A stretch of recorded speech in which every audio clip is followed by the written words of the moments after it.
खुद को कर बुलंद इतना हर तकदीर से पहले कि खुदा पूछे बंदे से बता तेरी रजा क्या है। हेलो एवरीवन, मैं अंकिता चौधरी स्वागत करती हूँ आप सबका मेरे चैनल इकोनॉमिक्स एकेडमी पे। जैसे कि आप लोग जानते हैं हमने 11th का ओशियम का चैप्टर 1 स्टार्ट किया है जिसका नाम है introduction to commerce and businesses.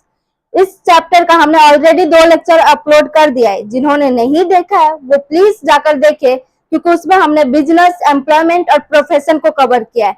आज के लेक्चर में हम क्या एक्सप्लोर करेंगे? आज के लेक्चर में हम एक्सप्लोर करेंगे बिजनेस की ऑब्जेक्टिव क्या है और रोल क्या है प्रॉफिट की बिजनेस में, और क्लासिफिकेशन क्या है बिजनेस एक्टिविटीज के।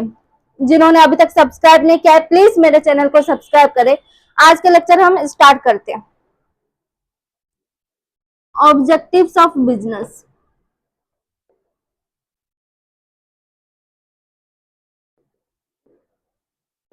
बिजनेस की ऑब्जेक्टिव क्या है? बिजनेस की ऑब्जेक्टिव 2 तरह की होती है, एक है इकोनॉमिक ऑब्जेक्टिव और एक है सोशल ऑब्जेक्टिव। इकोनॉमिक ऑब्जेक्टिव ऐसी ऑब्जेक्टिव जो हम पैसों के लिए करते हैं, पैसे से रिलेटेड ऑब्जेक्टिव्स, और सोशल ऑब्जेक्टिव जो हम सोसाइटीज के लिए करते हैं, सोसाइटी के भले के लिए जो ऑब्जेक्टिव है बिजनेस के, वो सारे ऑब्जेक्टिव। तो इकोनॉमिक की ऑब्जेक्टिव क्या है, मतलब इकोनॉमिक ऑब्जेक्टिव क्या है बिजनेस के? इसका फर्स्ट पॉइंट है earning profit.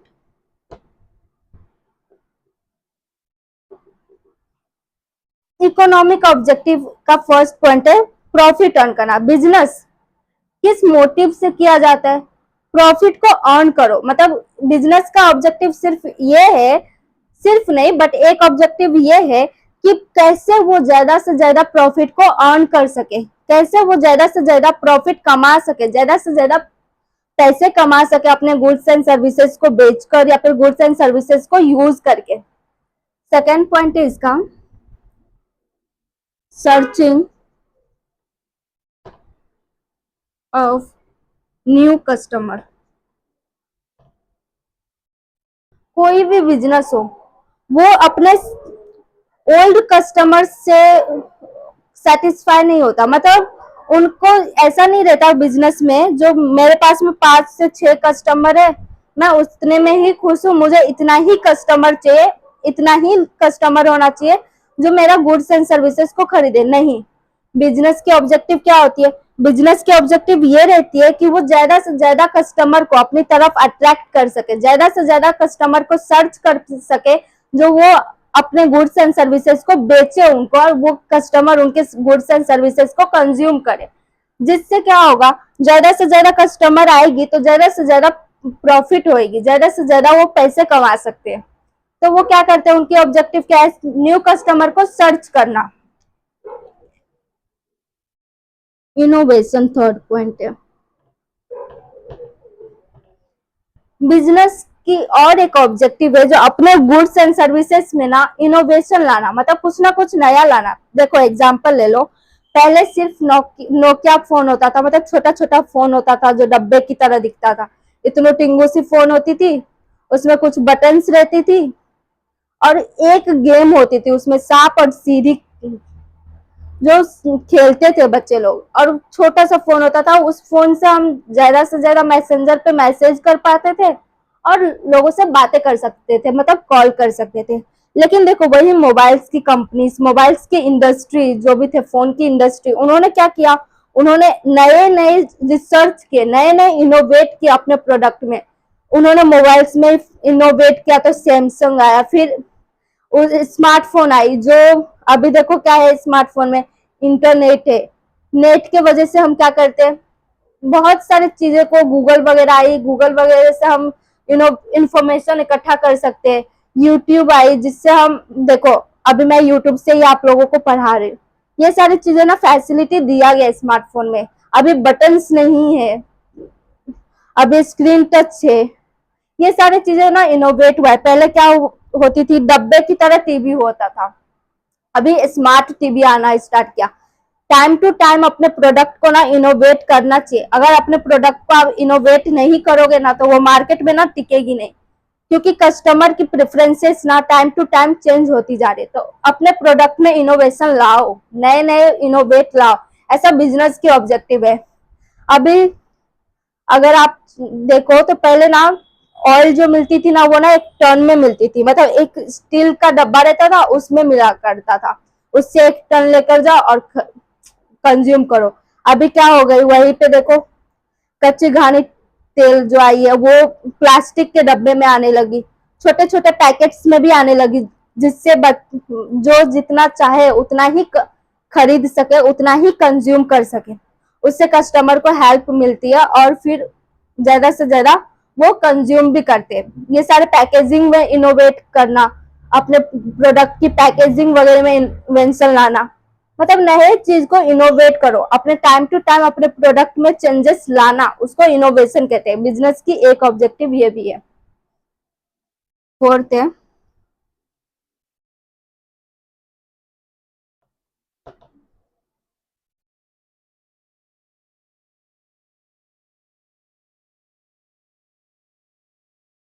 Optimum use of resources, मतलब अच्छी तरह से बेस्ट वे में अपने रिसोर्सेस को अच्छी तरह से यूज करना, मतलब वेस्टेज नहीं करना। देखो कोई कोई कंपनी देखो, इंडस्ट्री देखो या बिजनेस देखो, उसमें ना 5 एम्प्लॉय, एग्जाम्पल ले लो 5 एम्प्लॉय, लेकिन आप ना काम करवा रहे हो सिर्फ 3 से, और 2 एम्प्लॉय बस ऐसे बैठे रहते, मतलब 3 एम्प्लॉय बस काम करते हैं और 2 एम्प्लॉय बस बैठकर मस्ती करते, मतलब मजाक मजाक करते हैं। तो आप क्या कर रहे हो, आप ह्यूमन रिसोर्सेज को ना वेस्ट कर रहे हो। उस 2 से भी काम करवाना जिससे 500 मिलकर ज्यादा से ज्यादा प्रोडक्शन कर पाए, ज्यादा से ज्यादा रिसोर्सेज को यूज कर पाए।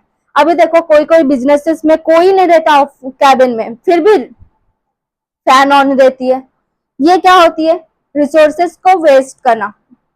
इलेक्ट्रिसिटी तो वेस्ट ही हो रहा है ना, वहां पे कोई है नहीं, यूज ही नहीं है फैन की, फिर क्यों फैन ऑन है, फैन को ऑफ करो।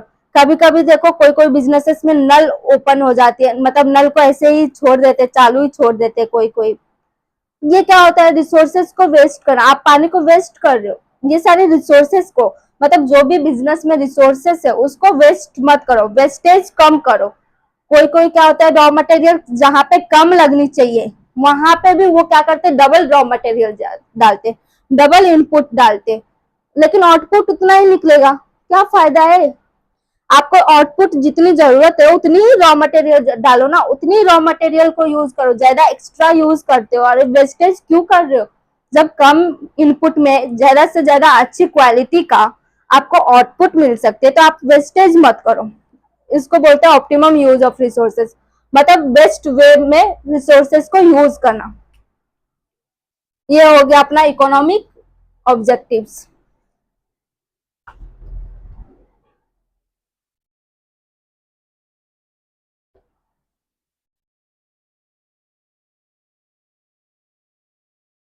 सोशल ऑब्जेक्टिव्स,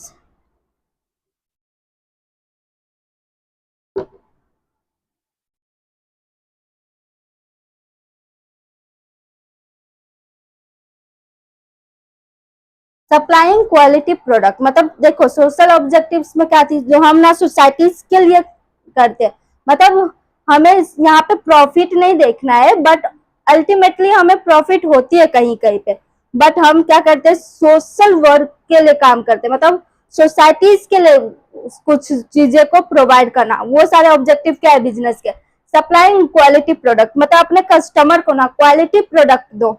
ऐसा नहीं कि अपने कस्टमर के साथ चीटिंग करो, क्वालिटी में थोड़ा कम क्वालिटी का प्रोडक्ट देना, मतलब अच्छी क्वालिटी का प्रोडक्ट ना देकर चीप क्वालिटी की प्रोडक्ट देना, ये सारी हरकतें मत करो, अच्छी क्वालिटी की प्रोडक्ट प्रोवाइड करो। जैसे कि कोई कोई सैंपल आता है, वो सैंपल रहता है, लेकिन वो सैंपल को ही हम ना प्रोडक्ट समझ के ना बेचते, जो ये प्रोडक्ट है, ये सारे चीटिंग मत करो। उनको जो प्रोडक्ट चाहिए उस प्रोडक्ट में क्वालिटी वे में उनको सप्लाई करो। इसको कहते हैं सप्लाइंग क्वालिटी प्रोडक्ट। मतलब अगर उनको बिस्किट चाहिए तो ऐसे बिस्किट दो जो उनको खाने के बाद उनकी हेल्थ पे इफेक्ट ना पड़े, उनकी हेल्थ अच्छी हो। फिर सेकेंड है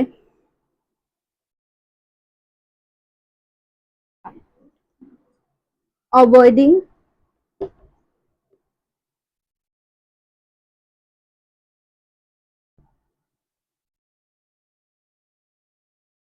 अवॉइडिंग अनफेयर ट्रेड प्रैक्टिसेस।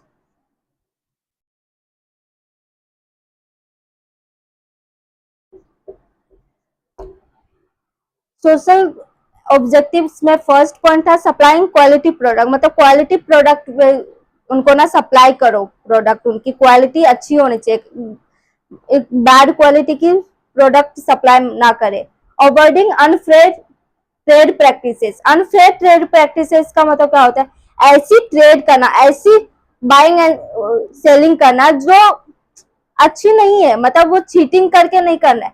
देखो कभी एग्जांपल ले लो, जो मार्केट में ना दो बिजनेस है, एक ऐसी पतंजलि की बिजनेस है, एग्जांपल ले लो, दो बिस्किट्स की कंपनी है, ओके। तो वो क्या करती है, एक पार्ले जी है और दूसरी भी मतलब उसी का रिलेटेड गुड डे वगैरह ये सब है। तो वो क्या करती है, वो ना क्या करती है, जो कंपटीशन के चक्कर में ऐसे कोई अपना प्राइस कम कर लेती है तो कोई जरा करती है, कोई उससे कम कर लेती है। तो इसमें क्या होता है, इसमें उन दोनों का फायदा नहीं होता, उन दोनों सेलर की फायदा नहीं होती, कस्टमर की फायदा होती है। क्यों? क्योंकि कंपटीशन के चक्कर में पैसे कम होते जा रही है और क्वालिटी अच्छी मिल रही है कस्टमर को। तो वो क्या करते हैं, वो दोनों सप्लायर क्या करते हैं, एक बार ना बैठ कर ना बातें करते हैं और बोलते हैं, डिसाइड करते हैं कि एक काम करो, हम दोनों जो आपस में कंपटीशन कर रहे हैं इसके चक्कर में कस्टमर को फायदा हो रही है, ना मेरी फायदा हो रही है ना आपकी फायदा हो रही है। तो एक काम करते हैं, हम दोनों ना हाथ मिला लेते हैं और हम दोनों ना सबसे ज्यादा प्राइस रखेंगे। जहाँ पे 5 रुपए की बिस्किट्स मिलती थी, एक काम करते हैं वही बिस्किट का पैकेट हम लोग सेम क्वालिटी की 20-20 रुपए में देते हैं। तो हम दोनों ही बिस्किट्स की पैकेट 20 रुपए में दे रहे हैं, जिसके चक्कर में क्या हो रहा है, देखो क्वालिटी तो सेम है, सब कुछ सेम था, लेकिन प्राइस उन दोनों ने मिलके क्या कर दिया, मोनोपोली कर दिया यार। मतलब एक सिंगल प्राइस डिसाइड किया, जो हाई प्राइस है मतलब रिजनेबल प्राइस से काफी ज्यादा रखा और बोले जो बेचना है। अभी देखो जब मार्केट में सप्लायर्स है ही नहीं तो वो क्या करेंगे, कस्टमर उन्हीं दोनों के पास में जाएंगे ना, उन्हीं दोनों से वो सारे सामान लेंगे। तो ऐसी हरकतें नहीं करना है जिससे कस्टमर को नुकसान हो। इससे अच्छा क्या करो, कंपटीशन रहने दो, इससे क्या होगी, कस्टमर को, सोसाइटी को ना ज्यादा से ज्यादा फायदा होगी, अच्छी क्वालिटी का प्रोडक्ट रिजनेबल प्राइस में मिलेगी। तो ऐसी हरकतें नहीं करने के लिए बोले, जो हाथ मिला लो, प्राइस ज्यादा कर लो, ये सारी अनफेयर ट्रेड है जो नहीं सही है। चीटिंग करना मतलब देखो वहीं पे ना एक सेलर है जो आलू बेच रही है और वहां पे सामने में दूसरा सेलर है जो आलू ही बेच रहा है।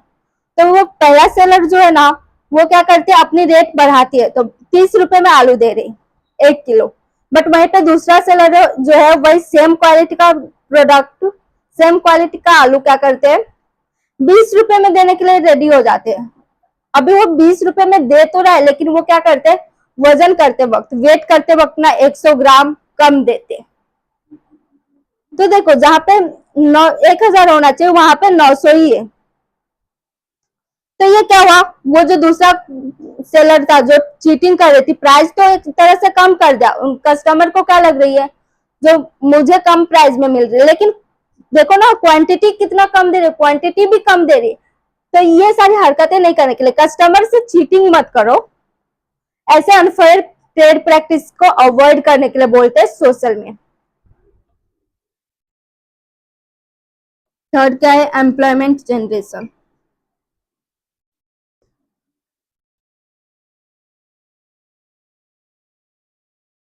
थर्ड पॉइंट है एम्प्लॉयमेंट जनरेशन, मतलब जब बिजनेस ज्यादा से ज्यादा बिजनेसेस करेंगे, मतलब ज्यादा से ज्यादा अपने बिजनेस को एक्सपांड करेंगे, एक्सपांड जैसे ही वो अपने बिजनेस को करेंगे तो उनको ना ज्यादा से ज्यादा एम्प्लॉयमेंट चाहिए रहेगा। वो जो एम्प्लॉयमेंट चाहिए रहेगी वो एम्प्लॉय कहाँ से आएंगे, सोसाइटी से आएंगे। तो सोसाइटीज में क्या हो रही है, एम्प्लॉयमेंट जनरेशन हो रही है, मतलब एम्प्लॉयमेंट जनरेट हो रही है। एक बिजनेस है जो ना अपनी न्यू ब्रांच खोल रही है, तो देखो वो जो न्यू ब्रांच खोल रहे हो वहां पे भी तो एम्प्लॉय चाहिए रहेगी ना, उस वहां के एम्प्लॉय कहाँ से आएगी, सोसाइटी से ही आएगी। तो सोसाइटी में जैसे ही एम्प्लॉयमेंट जनरेशन होगी, मतलब एम्प्लॉयमेंट बढ़ेगी, वैसे ही उस इंसान सोसाइटी के लोगों को भी तो फायदा होगी, उनको रिटर्न में क्या मिलेगी, सैलरी वगैरह मिलेगी, पैसे मिलेगी जो वो अपने लाइवलीहुड के लिए यूज कर सकते हैं। तो employment generation, welfare of employ.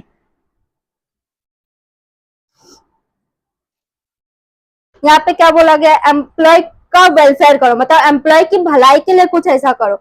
अभी देखो बिजनेस जो कमाती है, बिजनेस जो अर्न करती है, प्रॉफिट बहुत ज्यादा अर्न करती है कभी कभी, या फिर हमेशा ही प्रॉफिट अर्न करती है, तो वो क्या करेगी, वो किसके वजह से ज्यादा अर्न कर रही है प्रॉफिट, एम्प्लॉय के वजह से ना। एम्प्लॉय इज द रीजन जो वो इतना मेहनत करते हैं, जिसके वजह से बिजनेस की प्रॉफिट ज्यादा से ज्यादा ग्रोथ हो रही है। तो बिजनेस को क्या करना चाहिए, बिजनेस को एम्प्लॉय को मोटिवेट करने के लिए एम्प्लॉय का इंश्योरेंस करवा देना चाहिए, मेडिकल इंश्योरेंस, एम्प्लॉय को कुछ बोनस वगैरह हमेशा देना चाहिए टाइम टू टाइम, एम्प्लॉय को फैसिलिटी ऐसी प्रोवाइड करना चाहिए जो उनके बच्चे जो है उनकी एजुकेशन प्रोवाइड बिजनेस करेंगे, क्योंकि बिजनेस बहुत ही अच्छा चल रहा है।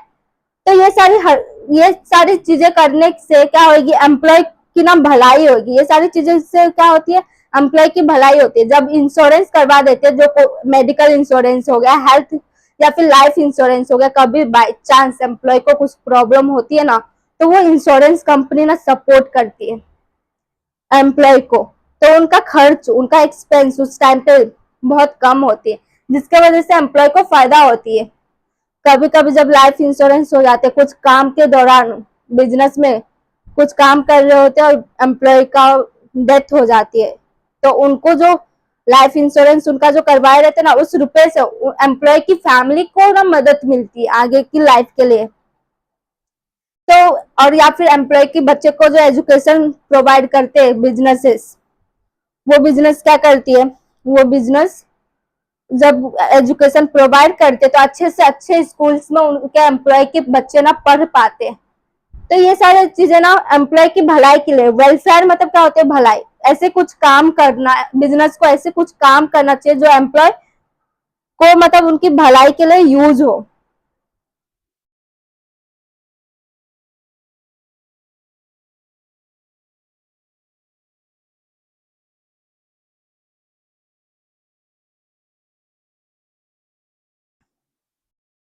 Help to solve social problem, business को हेल्प करनी चाहिए जो सोशल सोसाइटीज में प्रॉब्लम है ना, उसको सॉल्व करने में। एग्जांपल ले लो कि प्ले ग्राउंड नहीं है बोईसर में, तो क्या करेगी, गवर्नमेंट सोच रही है कि एक ना प्ले ग्राउंड अच्छा सा बनाना चाहिए जहाँ पे बच्चे आकर खेल सके। बहुत सारे गेम्स की ग्राउंड होने चाहिए, फुटबॉल खेल सके, क्रिकेट खेल सके, हॉकी खेल सके, बास्केटबॉल खेल सके, ऐसे ग्राउंड नहीं है बोईसर में, एग्जाम्पल ले लो। तो गवर्नमेंट सोच रही है जो ऐसा हमें ना बनाना चाहिए, तो उसमें क्या करेंगे, बिजनेसेस, बहुत सारे बिजनेसेस होते हैं, बहुत सारे बिजनेसमैन होते हैं, बहुत सारे बड़े बड़े बिजनेसमैन होते हैं, जो क्या करते हैं, डोनेट करते हैं रुपए। कुछ बिजनेस अपने हिसाब से करते हैं, जितना बड़ा बिजनेस उतना बड़ा डोनेशन, तो छोटा बिजनेस तो अपने हिसाब से डोनेशन देना, कुछ 10,000 रुपए देंगे, कोई 20,000 देंगे, कोई लाख रुपए डोनेट करते, कोई करोड़ों में डोनेट करते। ये सारी चीजें करने से क्या होगी, जब गवर्नमेंट को ये डोनेट करेंगे तो गवर्नमेंट ना एक प्लेग्राउंड बनाएंगे, या फिर स्कूल्स वगैरह जब बनती है, स्कूल्स वगैरह में जब स्कूल्स अच्छी नहीं रहती, एजुकेशन अच्छे से नहीं मिल पाता है, स्कूल अच्छी तरह से प्रोवाइड फैसिलिटी नहीं कर पाती है, तो क्या करते हैं, ट्रस्टी वगैरह जो बनते हैं ना, वो बड़े बड़े इंडस्ट्रियल या फिर बड़े बड़े बिजनेसमैन जो रहते हैं वो बनते हैं, और वो ना डोनेट करते हैं, कुछ कंप्यूटर ही डोनेट करते हैं, तो कोई गेम्स की चीजें डोनेट करते हैं, कोई लैपटॉप वगैरह डोनेट करते हैं, प्रोजेक्टर वगैरह डोनेट करते हैं स्कूल्स में, जिससे बच्चे को अच्छे से अच्छे एजुकेशन मिल सके। ये क्या होती है, help to solve social problems, मतलब सोसाइटी में जो भी प्रॉब्लम्स है उसमें उनको हेल्प करनी चाहिए, जो प्रॉब्लम्स कम हो सके।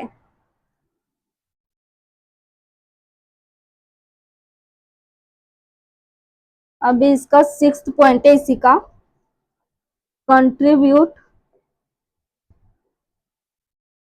To welfare of the society. इस पॉइंट का मतलब क्या है, contribute to welfare of the society, मतलब ऐसी चीजों में कंट्रीब्यूट करो, ऐसी चीजों में पैसे दो, पैसे लगाओ, या फिर कुछ ऐसा काम करो जो सोसाइटीज के वेलफेयर के लिए हो, मतलब सोसाइटी की भलाई के लिए हो। जैसे कि देखो, अभी मैंने बताया था एजुकेशन में कंट्रोल करना, एजुकेशन में डोनेट करना, या फिर अपने बोईसर में रोड्स अच्छी नहीं है, तो गवर्नमेंट जब रोड बनाती है तो अगर डोनेशन देना है तो दे सकते हो रोड्स बनवाना। या फिर देखो बड़े बड़े कंपनी के आगे में पेड्स वगैरह लगे रहते हैं, वो पेड्स जो लगे रहते हैं ना, वो ना कंपनी वगैरह लगे थे, माना कि उनमें उनका कुछ खुद का भी मतलब रहता है जो उनको क्या फायदा होगी, लेकिन वो ना ज्यादातर ना सोसाइटीज के लिए करते हैं, जिससे सोसाइटीज को अच्छी तरह से हवा मिल सके। कोई कोई इंडस्ट्री जो ज्यादा से ज्यादा पॉल्यूशन करते हैं, तो पॉल्यूशन को कहाँ पे जाना चाहिए, सारी चीजें को कंट्रोल करना, अच्छी जगह पे स्टोर करना, जिससे सोसाइटी के पानी में प्रॉब्लम ना आए, ये सारी चीजें कंट्रोल करो, ऐसे डोनेट करो जो सोसाइटीज के भलाई के लिए हो। तो ये तो हो गया इकोनॉमिक ऑब्जेक्टिव्स और सोशल ऑब्जेक्टिव्स। अभी हम लोग पढ़ेंगे आगे की टॉपिक।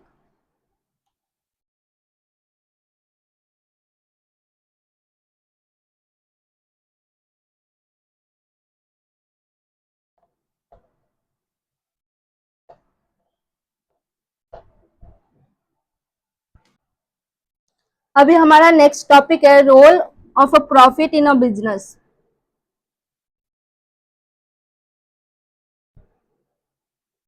प्रॉफिट इन बिजनेस,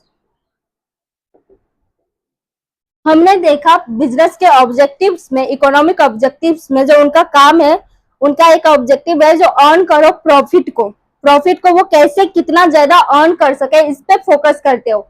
लेकिन अभी हम देखेंगे कि प्रॉफिट का क्या रोल है, मतलब प्रॉफिट क्या काम करती है बिजनेस के अंदर। तो इनका फर्स्ट पॉइंट है रिटर्न टू इन्वेस्टर।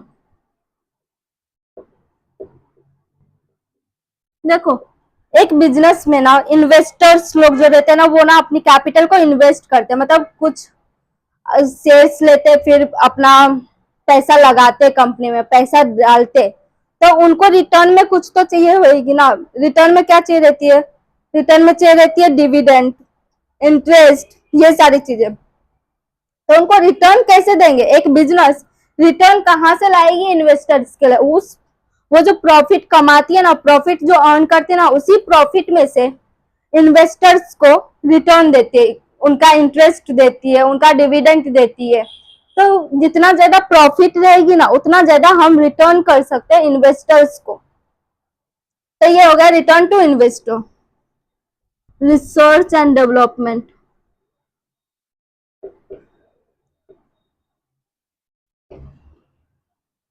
अभी जो हम देख रहे हैं, जो मोबाइल्स में कुछ चेंजेस आ रही है, पहले नोकिया फोन थी डब्बे वाला, जो अभी स्मार्टफोन में कन्वर्ट हो गए, लैपटॉप में दिन ब दिन जो नए नए फैसिलिटीज आ रही है, कंप्यूटर्स में जो फैसिलिटीज आ रही है, पहले खिड़की वाला एसी था, मतलब विंडो एसी था, अभी नए तरह के एसी आ गए, पहले फैंस रहती थी, अभी कूलर्स भी बन गई है, फ्रीज बनी, फ्रीज में कुछ इनोवेशन लाना, मतलब कुछ नए नए चीजें फैसिलिटीज लाना। पहले टीवी डब्बा वाली थी, अब स्मार्ट टीवी आ गई। ये सब जो हो रहे हैं, ये सब कैसे हो रहे हैं, ये सब रिसर्च एंड डेवलपमेंट की वजह से हो रही है। एक बिजनेस में ना रिसर्च R&D डिपार्टमेंट होती है, जो रिसर्च करती है, डेवलपमेंट करती है, मतलब वो पहले ना मार्केट में ना रिसर्च करते हैं, जो कस्टमर को कैसे लग रही है हमारे प्रोडक्ट, कैसा रिप्लाई आ रही है हमारे प्रोडक्ट पे, हमारे प्रोडक्ट कितना लोगों को पसंद आ रही है, कितना नहीं, कस्टमर को और क्या चाहिए ऐसी प्रोडक्ट में, क्या उनको और मांगता है, जो मतलब वो क्या क्या उनको चाहिए उस प्रोडक्ट में चेंजेस करके।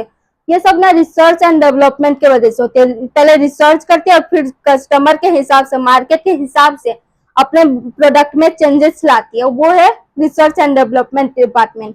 बट ये कैसे होगी, ये सारी चीजें करने के लिए पहले उनको पैसे की जरूरत पड़ेगी। वो पैसे कहाँ से आएगी, जब एक बिजनेस प्रॉफिट अर्न करके प्रॉफिट अर्न करने लग जाते, तो वो प्रॉफिट का इस्तेमाल करती है रिसर्च एंड डेवलपमेंट के लिए, और फिर वो पैसे को यूज करके अपने प्रोडक्ट में ना नए नए डेवलपमेंट लाती है, नए नए फैसिलिटीज लाती है। तो प्रॉफिट की यूज कहाँ पे होती है, रिसर्च एंड डेवलपमेंट के लिए।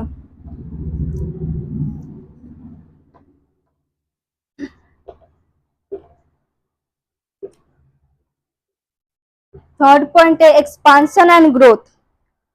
देखो एक बिजनेस जब अपनी ग्रोथ करेगी, एक एक्सपांशन करेगी अपने बिजनेस के, वो एक्सपांड करेगी ना, एक्सपांड करने के लिए भी उनको ना पैसे की जरूरत पड़ती है, और पैसे प्रॉफिट से आते हैं। एक लॉस में जाने वाले बिजनेस कभी अपने बिजनेस को ऐसा बोलेगी क्या, एक ये वाला तो लॉस में जा रहा है, एक काम करते हैं इसी का ना दूसरा ब्रांचेस खोलते। मानो एक ना बिजनेस है जो गुड्डे का एग्जांपल ले रहा हूँ, गुड्डे का ना बिस्किट्स बनाती है, वो लॉस में जा रही है। अगर वो लॉस में जा रही है तो वो बोलेगी क्या, गुड्डे का ही बिस्किट बनाने वाली हम ना दूसरा बिजनेस खोलते, दूसरे जगह पे बिजनेस खोलते। नहीं, वो पहले क्या फोकस करेगी, पहले यार ये बिजनेस, पहला वाला बिजनेस तो अच्छे से चले, पहला वाला बिजनेस तो ग्रोथ करे, प्रॉफिट आए, तब ना हम दूसरा खोलेंगे। वहीं पे एक बिजनेस है जो मतलब गुड्डे की ही बिस्किट्स बनाती है, वो ना बहुत ज्यादा ना प्रॉफिट अर्न कर रही है, बहुत ज्यादा उनका बिजनेस ना ग्रोथ हो रहा, बहुत ज्यादा मनी ना कमा रही है। तो वो क्या सोचेंगे, यार एक बिजनेस से इतना ज्यादा मनी आ रही है तो सोच दूसरे बिजनेस में लगाएंगे, दूसरा ऐसे किसी और जगह पे बनाएंगे तो कितना आएगी। तो वो क्या करते, वही प्रॉफिट का इस्तेमाल करते दूसरे जगह पे ब्रांचेस खोलने के लिए, या फिर दूसरे लाइन में जाने के लिए। मतलब गुड्डे की बिस्किट बना रही है तो अभी हो सकता है वो किसी और कंपनी की बिस्किट्स बनाए, किसी और लाइन में जाए, मतलब वो अपने बिजनेस को ना एक्सपांड कर रही है किसी नए लाइन में जाने के लिए, या फिर किसी फील्ड में किसी अलग ही फील्ड में जाने के लिए अपने बिजनेस को एक्सपांड कर रहे।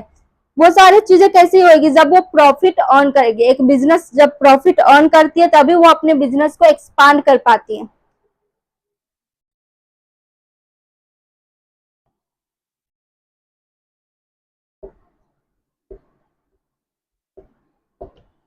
Increase in efficiency, increase in efficiency का मतलब क्या होती है, जब आप पैसे कमाते हो ना, पैसा एक ऐसी चीज है ना, जितना कमाना अलग ही नशा होती है पैसे की, उतना ज्यादा आप कमाना चाहोगे।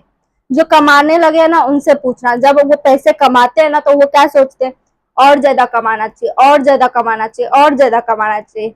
वैसे ही ना बिजनेस में होते हैं, जब बिजनेस प्रॉफिट अर्न करने लग जाती है ना, तो वो ना और ज्यादा अच्छी तरह से काम करती है जिससे उनको और ज्यादा प्रॉफिट मिले।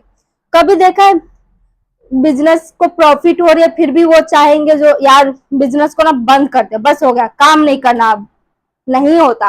वो क्या सोचते, बिजनेस में प्रॉफिट हो रही है तो एक काम करते और ज्यादा कुछ नया नया काम करते हैं ना जिससे हमें और प्रॉफिट हो।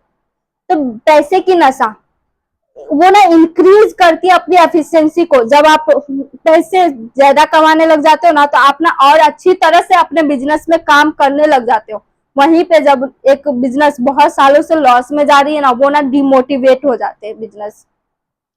वो क्या सोचते, वो सोचते यार इतने सालों से प्रॉफिट ही नहीं हुई है, क्या करेंगे ऐसे बिजनेस में रहकर, जब अपने घर तक नहीं चला पा रहे तो हम दूसरों को रख के क्या करेंगे। ये सब होता है डिमोटिवेशन के कारण। जब आप पैसे कमाने लग जाते हो तब आप डिमोटिवेट होते हो क्या, तो नहीं यार कुछ तो गड़बड़ है, कुछ तो गड़बड़ नहीं।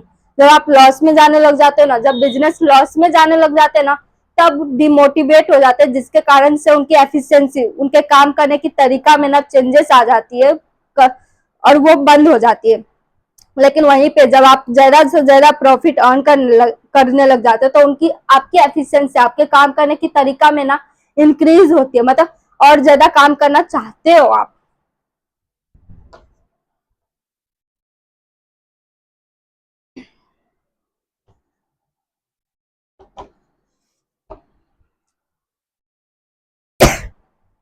रिवॉर्ड टू मतलब रिटर्न, रिटर्न को ना रिवॉर्ड कहते हैं। आप जब भी कोई भी काम करते हो ना उसके बदले में ना कुछ रिवॉर्ड चाहते हो। आप जब स्कूल्स में अच्छे से होमवर्क करके जाते हो ना, फिर भी आप ऐसा चाहते हो जो टीचर ना मेरी तारीफें करे, अप्रिसिएट करे मुझे। आप जब स्कूल के लिए काम करते हो तो आप चाहते हो कि टीचर ना अप्रिसिएट करे आपके। घर में कुछ काम करते हो तो आप ऐसा सोचते हो कि मम्मी पापा हमारे हमें ना अप्रिसिएट करे। वैसे ही जब आप कहीं पे काम करते हो ना तो आप चाहते हो आपको रिटर्न अच्छा मिले। वैसे ही जब आप कहीं पे काम करते हो ना तो आप क्या चाहते हो, बदले में आपको पैसे मिले, आप जो मेहनत कर रहे हो उसके बदले में उसके हिसाब से आपको सैलरी मिले, आपको उस हिसाब से फी मिले। वैसे ही बिजनेस क्या चाहती है, बिजनेस ना एक रिस्क है, बिजनेस करना ही एक रिस्क है, कभी भी कुछ भी हो सकता है बिजनेस में, जरूरी नहीं है प्रॉफिट ही हो या फिर लॉस ही हो। तो वो क्या चाहती है बिजनेस, जब मैं रिस्क उठा रहा हूं तो मुझे उसके बदले में प्रॉफिट मिलना चाहिए, प्रॉफिट अर्न होना चाहिए। तो प्रॉफिट ना रिस्क को ना रिवॉर्ड करने में भी ना काम आती है।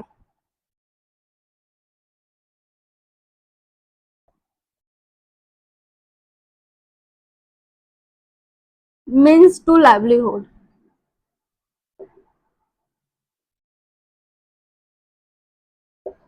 मीन्स टू लाइवलीहुड, प्रॉफिट कैसे काम आती है लाइवलीहुड के लिए। देखो, जब आप बिजनेस करते हो उससे जो आप प्रॉफिट अर्न करते हो वही प्रॉफिट को आप यूज करते हो अपने डेली लाइफ के चीजों के लिए, जीने के लिए। आप वही प्रॉफिट को यूज करते हो कोई भी सब्जी लाने के लिए, कोई भी दाल लाने के लिए, या फिर अपने जीने की तरीका में खाना खाने के लिए, कपड़े खरीदने के लिए, अपने घर में फर्नीचर लगाने के लिए, अपने घर को चलाने के लिए वही पैसे को यूज करते हो।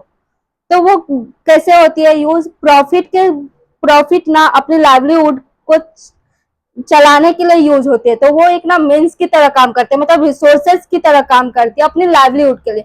वही पैसे एक रिसोर्सेस है जिससे हम बिजनेस करने वाले लोग अपने लाइफ को चलाती है, अपनी डेली लाइफ को ना बनाती है। वो खाना खरीदने के लिए वही पैसे का इस्तेमाल करते हैं, वही बेड लेते हैं उसी पैसे का हम कपड़े लेते हैं, उसी पैसे का हम मोबाइल लेते हैं। तो प्रॉफिट कैसे एक्टिव होती है लाइवलीहुड में, वो सारे काम करती है अपने पर्सनल यूजेस के लिए, अपने डेली लाइफ के लिए यूज करती है। सर्वाइवल, प्रॉफिट ना बिजनेस के सर्वाइवल के लिए ही यूज होती है। मतलब देखो, बिजनेस जब प्रॉफिट अर्न करेगी ना उसी को यूज करेगी नेक्स्ट चीजों के लिए। देखो, उसी को हो सकता है वो यूज करे न्यू मशीनरी लाने के लिए, उसी को यूज करे न्यू टेक्नोलॉजीज लाने के लिए। तो वही प्रॉफिट यूज होती है नए नए टेक्निक्स के लिए, नए नए टेक्नोलॉजी के लिए। तो ये हो गया था अपना role of profit in a business, 7 point है। अभी हम पढ़ेंगे classification of a business activity.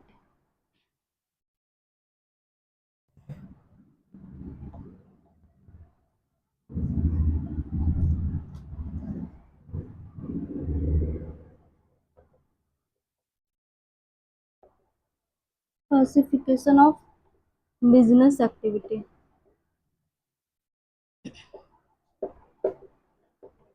अभी हम लोग देखेंगे कि बिजनेस एक्टिविटी को कैसे क्लासिफाई किया गया है। बिजनेस क्या थी, हमने देखा था बिजनेस पहले लेक्चर में, जो बिजनेस ना गुड्स एंड सर्विसेज को प्रोड्यूस करना, उसको डिस्ट्रीब्यूट करना, उसी को बिजनेस कहते हैं, मनी के लिए जो करते हैं।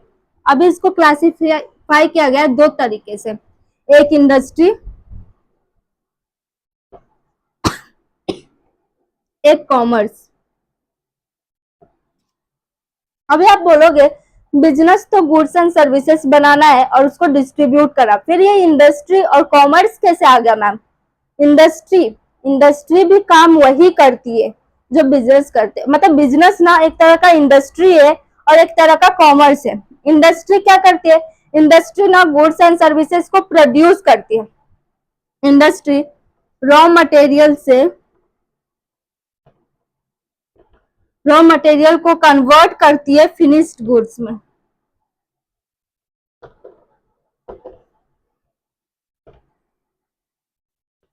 इंडस्ट्री ना वो चीज है जहां पे हम रॉ मटेरियल्स को यूज करते हैं, कन्वर्ट करते हैं फिनिश गुड्स के लिए। मतलब यहाँ पे हम मैन्युफैक्चर ही कर रहे हैं, प्रोड्यूस ही कर रहे हैं गुड्स एंड सर्विसेज को, लेकिन वो गुड्स एंड सर्विसेज को जो डिस्ट्रीब्यूट करते हैं ना, कंज्यूमर तक पहुंचाती है ना, वो काम है कॉमर्स का। वो गुड्स एंड सर्विसेज को डिस्ट्रीब्यूट करता है।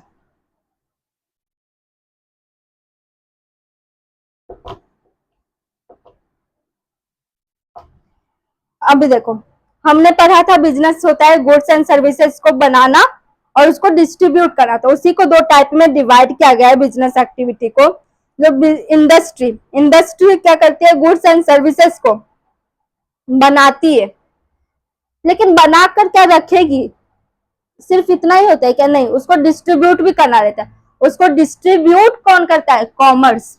अभी हम ना डिटेल में इंडस्ट्री क्या होता है वो पढ़ते हैं, बाद में हम कॉमर्स को देखेंगे।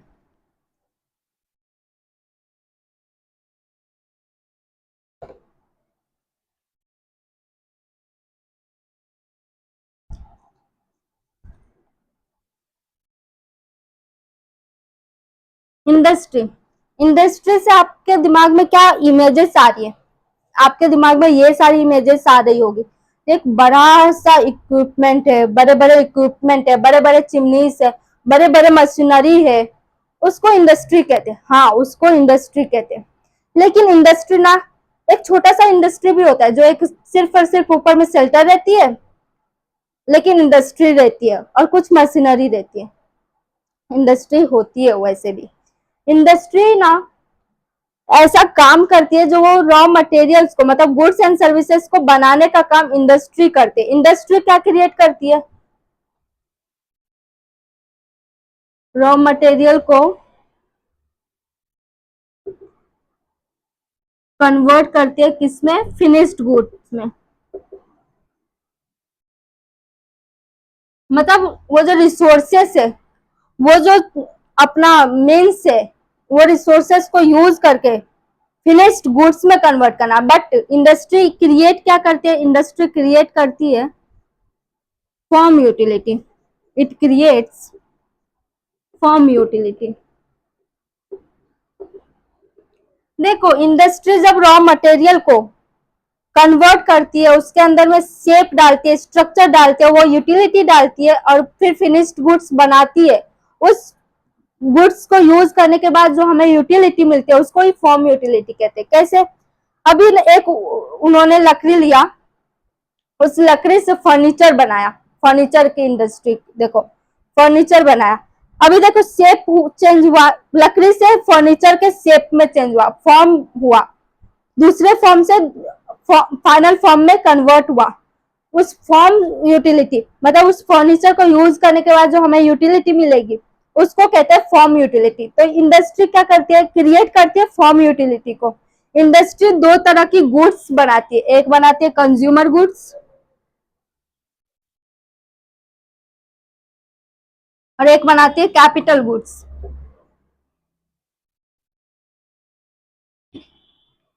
कंज्यूमर गुड्स क्या है? इंडस्ट्री कंज्यूमर गुड्स बनाती है और कैपिटल गुड्स, ये तो समझा। लेकिन कंज्यूमर गुड्स क्या है? कंज्यूमर वो गुड्स होती है जो कंज्यूमर कंज्यूम करती है।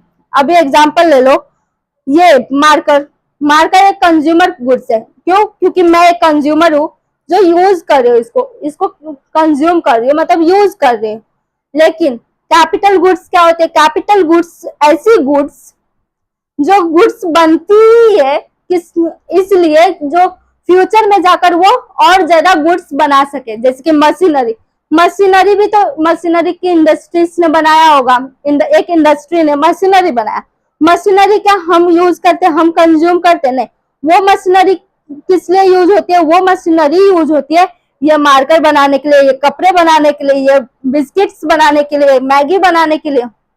तो वो मशीनरी जो है ना, वो कैपिटल गुड्स है। और कंज्यूमर गुड्स कपड़े हो गई, बिस्किट्स हो गई, ये मार्कर हो गई, पेन हो गया, बुक्स हो गई, ये सारी चीजें कंज्यूमर गुड्स हो गई।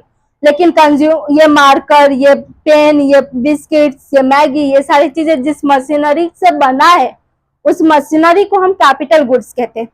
ये हो गया इंडस्ट्री का रोल। इंडस्ट्री क्या काम करते हैं, ये सारी चीजें। इंडस्ट्री होता क्या ये?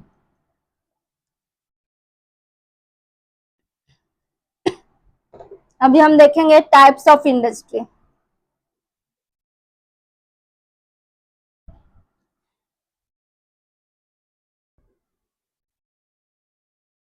टाइप्स ऑफ इंडस्ट्री, इंडस्ट्री का टाइप्स ना कितना है ये सारी चीजें हम देखेंगे। तो इंडस्ट्री का टाइप तीन टाइप के, एक है प्राइमरी,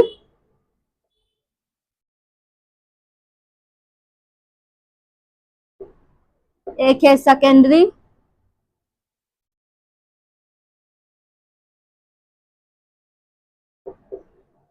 एक है टर्सरी इंडस्ट्री।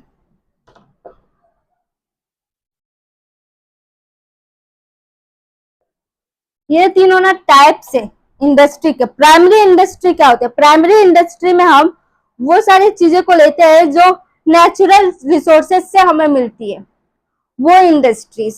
सेकेंडरी इंडस्ट्रीज जो हम नेचुरल रिसोर्सेज को यूज करके कुछ और चीजें बनाती है। और टर्सरी मतलब होता है वो सर्विसेज देती है। तो अभी हम देखेंगे प्राइमरी इंडस्ट्री में कौन कौन सी इंडस्ट्री आती है।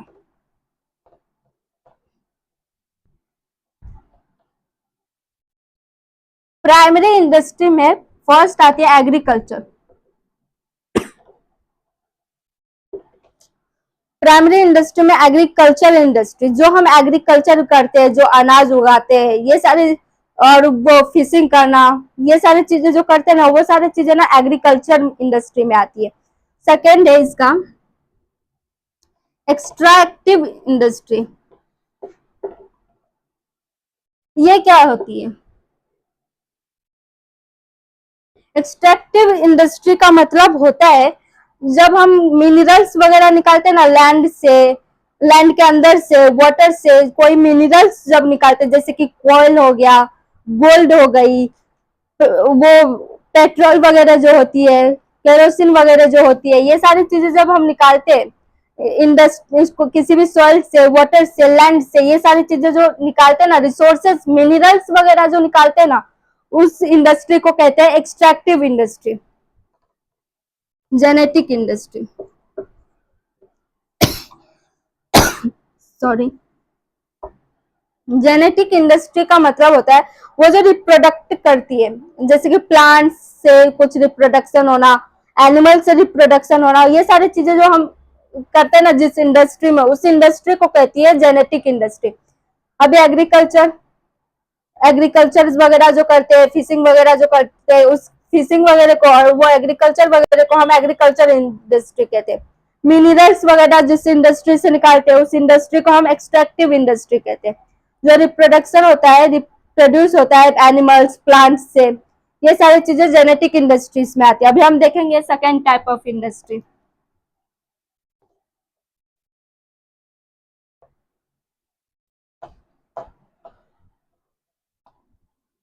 Secondary industry. प्राइमरी के बाद सेकेंडरी इंडस्ट्री। सेकेंडरी इंडस्ट्री में कौन कौन सी इंडस्ट्री आती है? फर्स्ट है मैन्युफैक्चरिंग इंडस्ट्री। मैन्युफैक्चरिंग इंडस्ट्री, जहां वो इंडस्ट्री जहां पे मैन्युफैक्चर होती है, जैसे कि बिस्किट्स वगैरह, वो कोई भी गुड्स एंड सर्विसेज जहां पे बनती है, जो रॉ मटेरियल से फिनिश्ड गुड्स में कन्वर्ट होती है, वो सारी इंडस्ट्री जहां पे मैन्युफैक्चर हो रहा है, प्रोड्यूस हो रहा है गुड्स एंड सर्विसेज, उसको क्या कहते हैं? Manufacturing industry. जैसे कि कपड़े बनी है फाइबर से, वो इंडस्ट्री को क्या कहेंगे? मैन्युफैक्चरिंग इंडस्ट्री, सेकेंडरी टाइप में आएगी। अभी हम देखेंगे इसका second type, construction industry. Construction जहां पे होती है, जो इंडस्ट्री कंस्ट्रक्शन वगैरह करते हैं, मतलब रोड्स बनाती है, डैम्स बनाती है, ब्रिजेस बनाती है, बिल्डिंग्स वगैरह बनाती है, घर वगैरह बनाती है, जो इंडस्ट्री, इंडस्ट्री को भी मतलब बिल्डिंग्स वगैरह बनाना, ये सारे काम जो करते हैं, वो इंडस्ट्री को हम कंस्ट्रक्शन इंडस्ट्री कहेंगे। वो इंडस्ट्री जो कंस्ट्रक्शन का काम करती है, उसको कंस्ट्रक्शन इंडस्ट्री कहते हैं। तो ये दोनों टाइप है, मैन्युफैक्चरिंग और कंस्ट्रक्शन, ये दोनों आती है सेकेंडरी में। अभी थर्ड है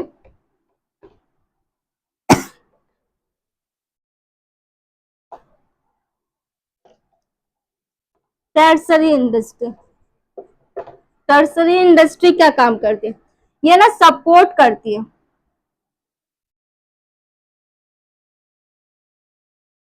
ये सपोर्ट करती है टर्सरी इंडस्ट्री, प्राइमरी इंडस्ट्री और सेकेंडरी इंडस्ट्री को। मतलब ये इंडस्ट्री ना सर्विसेज देती है, ये ना सपोर्टिव है प्राइमरी इंडस्ट्री और सेकेंडरी इंडस्ट्री को। इसके बिना ना हो सकता है कि प्राइमरी इंडस्ट्री और सेकेंडरी इंडस्ट्री ना हो। जैसे कि ट्रांसपोर्ट सर्विसेज जो देती है, जैसे कि देखो ट्रांसपोर्टेशन, ट्रांसपोर्टेशन का काम करना, बैंकिंग सेक्टर जो लोन वगैरह देती है, इंश्योरेंस सेक्टर जो इंश्योरेंस वगैरह करती है। देखो एग्रीकल्चर वगैरह में क्या होती है, कभी कभी वो लोग ना इंश्योरेंस करवा लेती है। इन सेकेंडरी इंडस्ट्री जो है, जो मैन्युफैक्चरिंग इंडस्ट्री वगैरह, वो लोग क्या करती है? फायर इंश्योरेंस, मरीन इंश्योरेंस, ये सारे इंश्योरेंस वगैरह करवा कर रखती है अपने गुड्स एंड सर्विसेज को। जब गलती से अगर कभी उसका नुकसान हुआ तो इंश्योरेंस कंपनी क्या करते हैं? पे ऑफ करती है उनको। बैंकिंग इंश्योरेंस, बैंकिंग इंडस्ट्री, ये इंडस्ट्री कैसे सपोर्ट करते हैं, सेकेंडरी इंडस्ट्री और प्राइमरी इंडस्ट्री को लोन वगैरह देकर अपने बिजनेस को स्टार्ट करने के लिए जो लोन चाहिए रहती है उनको, वो बैंकिंग इंडस्ट्री देती है। ट्रांसपोर्टेशन, एक गुड्स को दूसरे जगह पहुंचाने के लिए वो ट्रांसपोर्टेशन की हेल्प लेती है, तो ट्रांसपोर्टेशन हेल्प करती है। तो ये सारी सर्विसेज जो देती है वो टर्सरी इंडस्ट्री, वो सपोर्ट करती है सेकेंडरी इंडस्ट्री और प्राइमरी इंडस्ट्री को। ये हो गया हमारा आज का इंडस्ट्री।